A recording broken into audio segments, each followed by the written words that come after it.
Mungkin yang membedakan film KKN di Desa Penari sama film-film horor saya lainnya adalah skala produksinya ya. Skala produksinya ini 70-80% eksterior.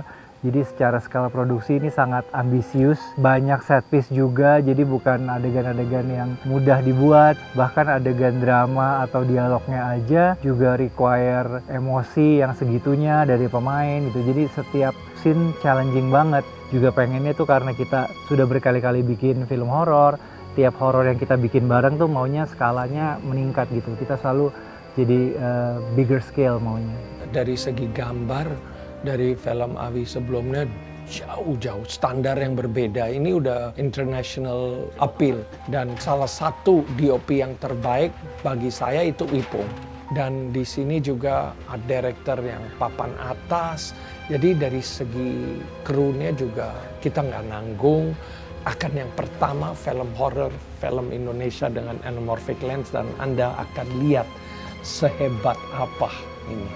KKN Desa Penari ini udah lumayan cukup viral di thread Twitter dan kebetulan sekitaran aku tuh ngikutin beritanya gitu, mulai dari kakak aku, saudara aku dan keluarga-keluarga aku dan teman-teman aku lainnya. Dan pas ditawarin film ini awalnya sebenarnya takut gak bisa memerankan si karakter Nur ini dengan baik karena pastinya kan penonton udah punya ekspektasi yang tinggi sama pemeran-pemeran yang main film KKN di Desa Penari gitu. Cuman karena aku suka tantangan dan menurut aku kenapa enggak dicoba, jadi ya aku makanya mau ngambil film KKN di Desa Penari. Cerita KKN di Desa Penari sendiri memang sudah cukup viral di Indonesia. Dari jauh-jauh waktu sebelum aku dapat penawaran untuk main film di film KKN aja, aku sudah baca gitu cerita ini. Dan kesempatan yang luar biasa yang diberikan oleh MD, terima kasih sudah percaya untuk Adinda memerankan sebagai Widya.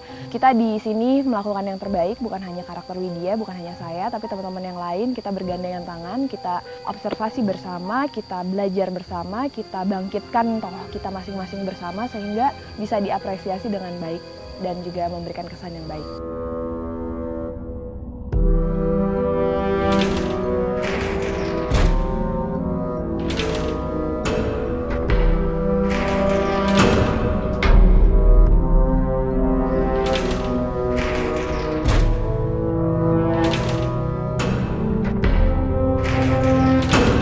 Ada tantangan baru untuk memerankan karakter Bima. Banyaklah hal-hal yang akhirnya bisa gue explore, hal-hal yang bisa gue jabarin, hal-hal yang gue pelajarin lagi. Anak fakultas teknik, anak pencinta alam, terus juga dengan background dia pernah di pesantren. Terus ini adalah salah satu film periodik juga. Eranya ini tahun 2009. Gue penasaran sih, jadi oke, gue harus main film ini.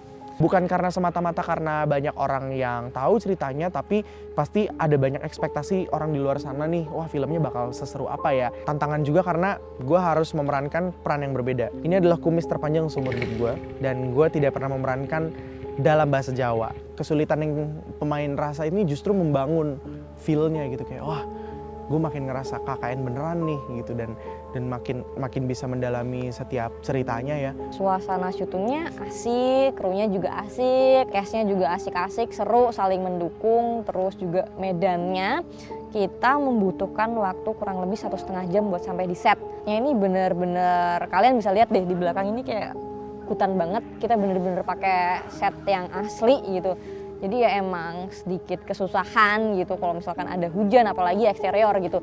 Cuman semuanya happy, dan dengan set kayak gini juga jadi kepacu lagi sih emosinya. Gimana yang harus kita rasain pada saat itu juga. Ini tuh adalah film horor pertama yang pernah aku mainin. Jujur aja sih tingkat kesulitannya melebihi film-film yang sudah aku jalanin, karena film yang sebelumnya ya wes satu frekuensi sama bidang aku, itu stand up comedy, film komedi. Bisa mencoba gimana sih beratnya ngejalanin film horor ini.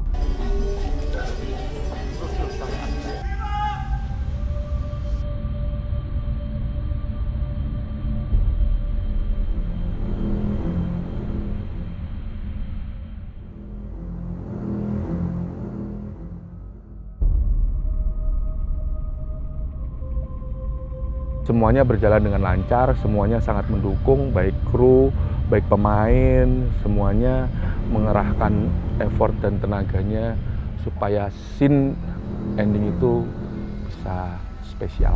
Karena buat anak kuliah, apalagi yang lagi proker atau yang lagi menyelesaikan tugas akhir, ini bener-bener deket banget sama kalian. Dan mungkin banyak juga dari kalian yang mengalami hal-hal yang mungkin kalau dipikirin ini beneran nggak sih terjadi, tapi sebenarnya tuh ini bener-bener ada gitu. Jadi kalian harus nonton gitu. Menurut aku ada adegan tersulit aku di film Kakak di Desa Penari sesuai dengan judul. Jadi aku dituntut untuk menari, dimana emang gue tuh aslinya basicnya bukan penari yang emang benar-benar kayak ada workshop dulu sebelum syuting kira-kira 2 mingguan, dan itu dituntut emang harus bisa banget nari karena ada satu adegan yang memposisikan diri aku tuh sebagai ya udah jadi penari profesional gitu. Terus juga kami workshop, terutama aku workshop, sebenarnya ada beberapa pemain, ada Kak Aulia Sarah, ada Agni sama Megan. Kami workshop sama ular, cuman yang mungkin workshopnya cukup ribet karena dibandingkan semuanya, mungkin ya yang paling penakut dan paling takut sama ular tuh aku gitu, kayak ular.